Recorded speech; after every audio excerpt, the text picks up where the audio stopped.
भारत पाकिस्तान युद्धामुळे प्रचंड चर्चेत आणि भीती वाटणारे ड्रोन दिसले की अनेक शंका मनात येतात। असाच एक प्रकार सांगलीच्या जत तालुक्यातील बेळुंकी येथेही घडलाय।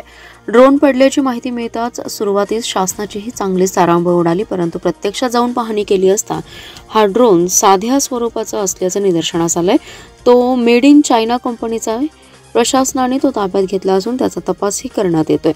डफळापूर ते बाज रस्त्यावर असणाऱ्या बेळुंकी गावच्या हद्दीतील पाण्याच्या टाकीजवळ नानासो चव्हाण यांची शेती आहे। याच शेतात त्यांचं राहतं घर आहे। मंगळवारी रात्री तालुक्यात अवकाळीचा जोर होता। अनेक भागात अवकाळीचा हलका पाऊस आणि वादळी वारं मोठ्या प्रमाणात होतं। रात्री 8:30च्या सुमारास याच वादळात चव्हाण यांच्या घराच्या अगदी समोरील बाजूस आकाशातून एक ड्रोन खाली पडलं। त्याचा आवाज लाईट्स पाहून चव्हाण यांच्या घरातील लोकांनी ते पाहिलं। दरम्यान भारत पाक युद्धामुळे ड्रोनची सर्रास माहिती सर्वांना आहे। हा ड्रोन धोकादायक नसला तरी याची माहिती त्यांनी जत पोलिसांना तातडीने दिली।